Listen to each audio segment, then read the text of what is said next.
is structured like the proverbial three-legged stool: kazi kwa ground, kazi majuu, and kazi mtandaoni.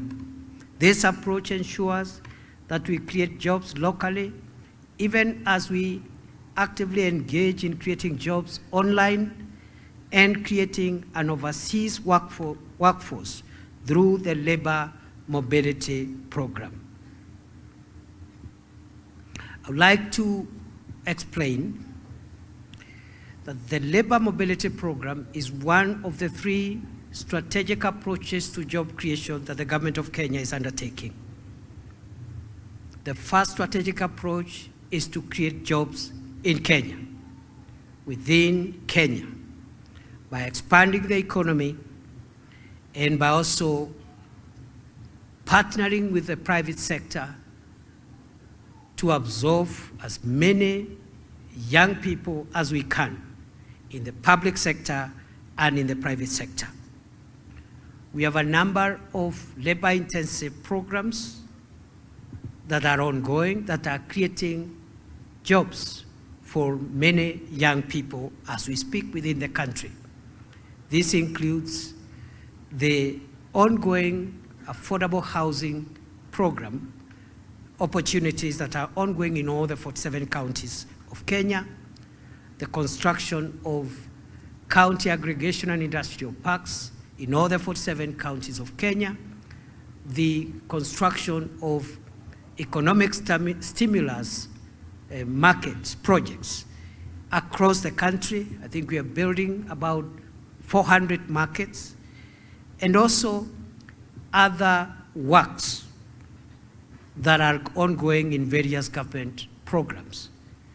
And there are many opportunities, not just for young people to work in these programs, but also for manufacturers who are in the housing industry, construction industry, to enhance their capacity to absorb a few more people because of increased sales in cement, windows, doors, and everything that goes into the construction industry. Other than that, we have the Climate Works program, which is allowing young people to get jobs in our climate change and ecosystem restoration program, which has begun in Nairobi with about 20,000 young people and will be expanded to 40,000 within Nairobi and then to other parts of the country in the coming months. The second strategy, ladies and gentlemen, is kazi mtandaoni. And even before I talk about kazi mtandaoni, it is important again to remind us that within the kazi kwa ground, other than in the construction industry, as I have explained, we continue also to absorb young people and workers in the public sector. In the last 2 years alone, we have employed 76,000 teachers, a historic high by any administration in 2 years. We have also employed thousands of others in the Kenya Defense Forces, the National Police Service, in ministries, departments, and agencies within the public sector. Others have been absorbed in the private sector as the economy continues to recover. So we are creating jobs in Kenya. And that program of kazi kwa ground must continue in earnest in the new year, and we are going to create more and more opportunities here in Kenya, even as we continue expanding our economy. I want to say we've come from a very difficult economic situation. In the last 2 years, the macroeconomic indicators in many parts of the world were looking not so good, including for Kenya, as a result of the 2 years of COVID between 2020 and 2021, when the economy of the country and many other parts of the world were closed down completely. That, with the high interest global rates, global high interest rates, the war in Ukraine, and a few other factors, led to the kind of crisis which we came face to face with in 2022 when this administration assumed office. I am pleased to report that the worst is behind us. 2 years down the line, by the grace of God and the hard work of this administration under the stewardship of President William Ruto, the macroeconomic situation has been brought into stability. Today, inflation, which was at 9.7%, is at 2.7%, the lowest in 17 years. Today, the exchange rate, the strength of the Kenyan shilling, which was weakening every day, if not every hour, has been stable from a high of nearly 170 to a stable 127, 129 for the last almost 1 year. Today, the prices of fuel have been stable and decreasing every month. Today, the prices of essential commodities, foodstuffs, are reducing, especially maize flour and other staple foods. And therefore, the macroeconomic situation looks good. Not to forget, in the same vein, that the interest rates for the middle class who are looking for money to expand their businesses are going down every day, every month.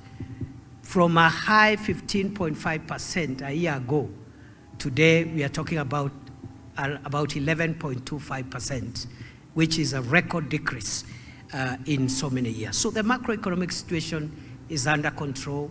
What remains in the months and days ahead is to strengthen the microeconomic situation in our country, to provide more jobs to our people and enhance incomes at household level. And that is the work that lies ahead of us in the next 3 years. Ladies and gentlemen, excellencies, in order to meet this aspiration, and before I talk about that, I also need to mention that is the Kazi Kwa Ground program. We also have Kazi Mtandaoni program, which is creating online jobs, digital jobs. How are we doing this? We are constructing 1,450 ICT hubs, one in every ward in Kenya. Today, 272 of these spread across the country are already operational. And young people are accessing digital jobs as content creators, digital jobs as software developers, digital jobs within the business processing, outsourcing, and many other opportunities through online opportunities. Other than the Kazi Mtandaoni, Kazi Maju, which brings us here today. And Kazi Maju complements all these approaches that I've already illustrated. In the Kazi Maju, we are saying in a globalized world, it really doesn't matter where you find a job. You can find a job here in Nairobi. You can find a job virtually through your computer and your phone. But you can also find a job in a friendly country like Qatar or many other countries that are increasingly opening up their nations for workers from Kenya. It really doesn't matter. The same way someone born in Garissa can come and work in Nairobi is the same way somebody born in Machakos can find a job in Qatar, in Doha. And therefore we need to explain that Kazi Maju is not a migration program. It needs to be clarified. Kazi Maju is a labor mobility program to assist workers to access jobs outside Kenya. They remain patriotic, they love their country, and the opportunities provided by our friends, including Qatar, are opportunities for them to go and work. And we pray that they will stay there, obey the laws of Qatar, and be able to create friendships and networks in that country but we are not sending them away. We are asking them to invest in Kenya, and they are always free to come back home at whatever point. Once they get skills, once they invest enough, they are always able to come back. We could keep on sending more and more. So this is about labor mobility. It's not about migration. In order to meet this aspiration, we recognize the need for structuring our training to meet local demand, even as we prepare labor for the international market. Our education system, now going through reforms, is working to keep up with the trends in the industry. The traditional job market has changed. Schools that have been producing graduates who are less useful to industry are now under reorganization to align with industry needs. Educationists and industry stakeholders now have the opportunity to create strong partnerships to design a better balanced mix.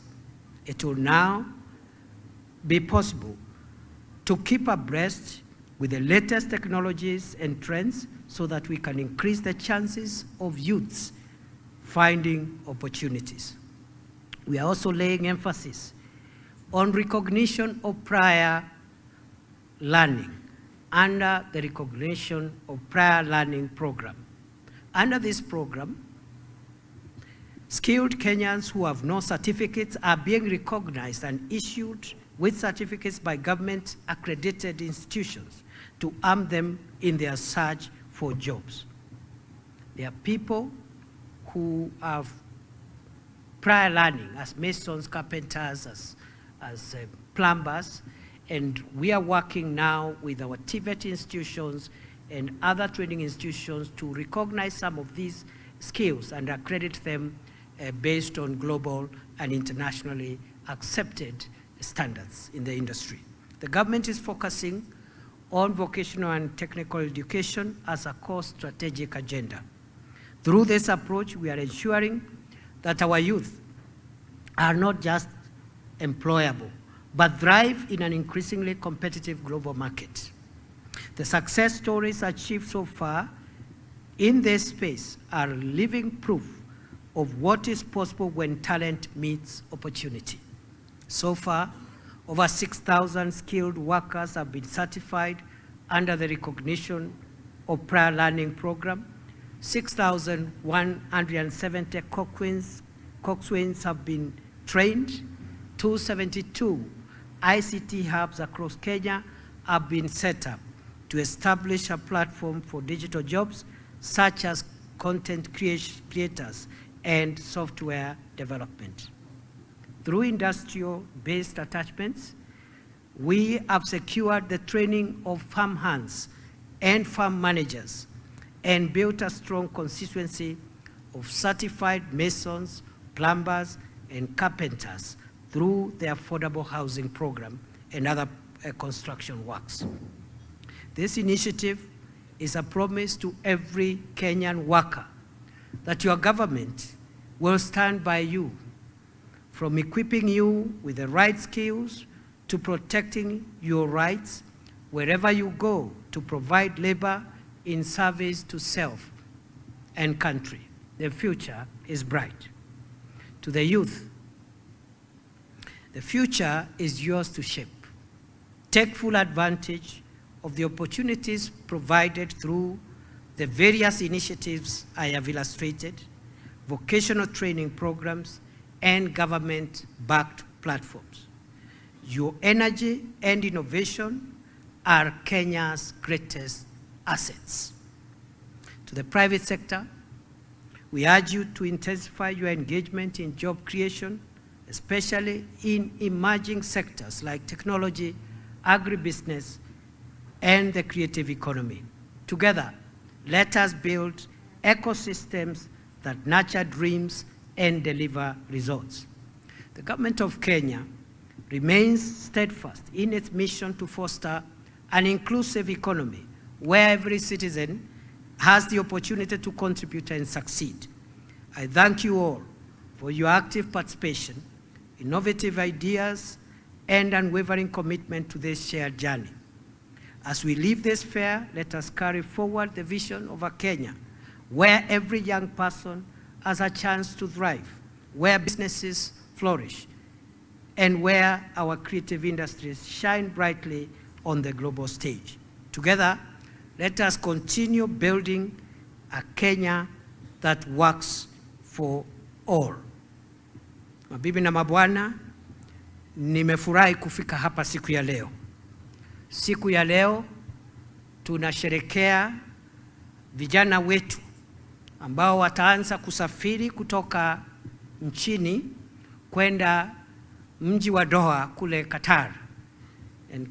Kutoka leo mpaka wikendi hii, vijana 300 wa kwanza wataanza safari zao kuelekea Doha kupitia mswada wa nchi rafiki ya Kenya ya Qatar, ambayo imefungua taifa lao kwa wafanyakazi kutoka nchi yetu ya Kenya. Tunashukuru sana na tunasema hii ni njia moja ya njia 3 ambazo serikali inatumia kupatia vijana wetu ajira na kupatia watu wa Kenya matumaini ya kiuchumi, ili nchi yetu iwe nchi sawa na nchi ambao wale ambao hawana kazi ni wachache, na ikiwezekana kila mtu katika taifa letu awe na ajira. Njia ya kwanza ni kuhakikisha kwamba tunabuni nafasi za kazi hapa nchini kupitia wale ambao tunaendelea kuajiri katika idara ya umma ama sekta ya umma, wafanyikazi kama wafanyikazi wa umma, kama polisi, wanajeshi na wafanyikazi wa wizara mbalimbali katika taifa letu la Kenya na katika magatuzi yetu.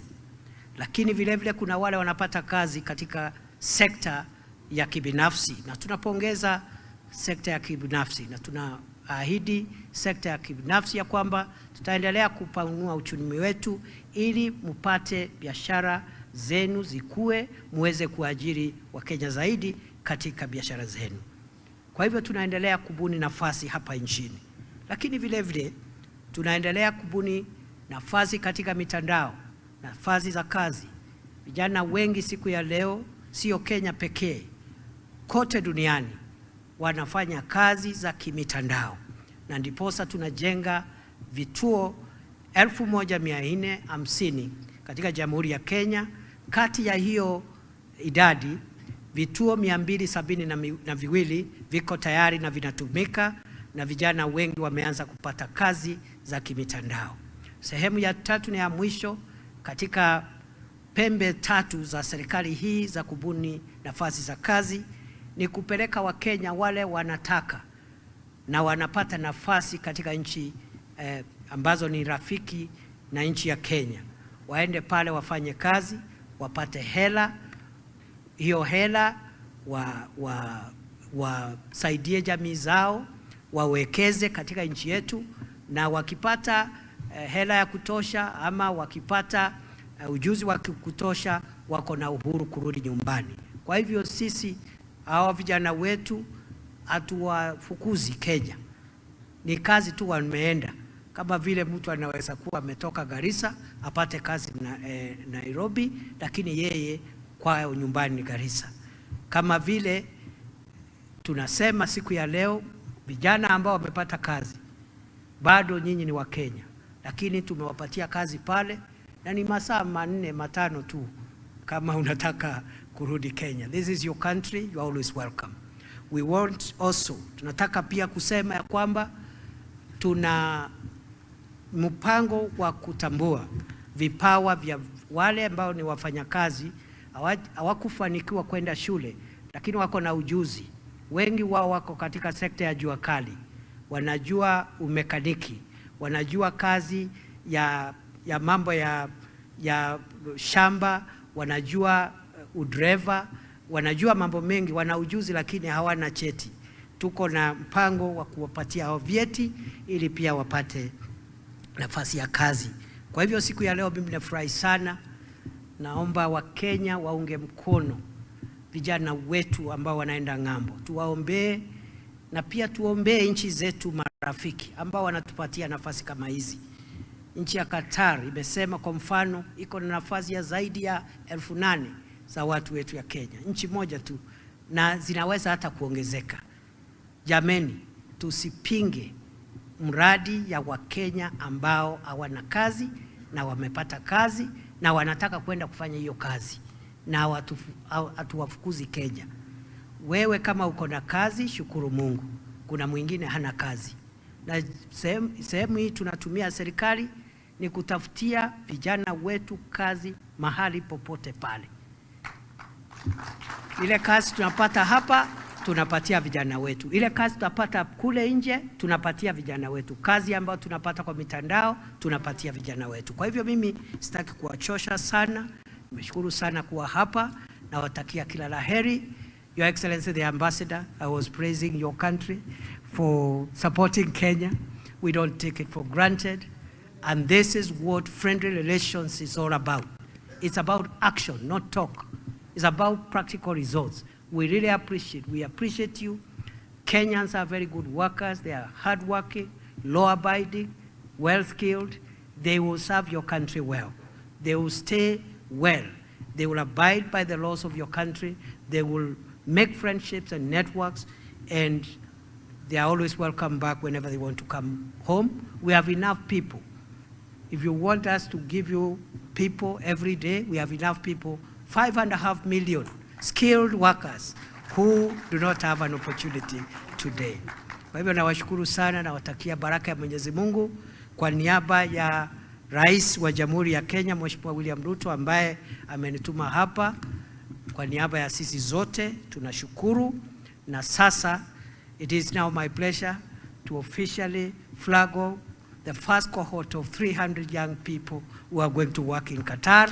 Safari njema, Mungu awabariki, mubarikiwe, familia zenu zibarikiwe. We will always be there to support you. Once more, my colleagues, led by CS Botua, thank you for the good job. Thank you for the partnerships, the friendships, you're going out of your way to make sure that this program works. And at the risk of repeating myself, this is the most consequential program that the government can do to its people. Finding opportunities for young people. You don't know how many families are touched by this event today. You have no idea. So I'm not worried about people are criticizing, and I'm wondering why a Kenyan should criticize a fellow Kenyan who has got a job. So I wish you well, and God bless you. Asante sana. God bless you and keep you.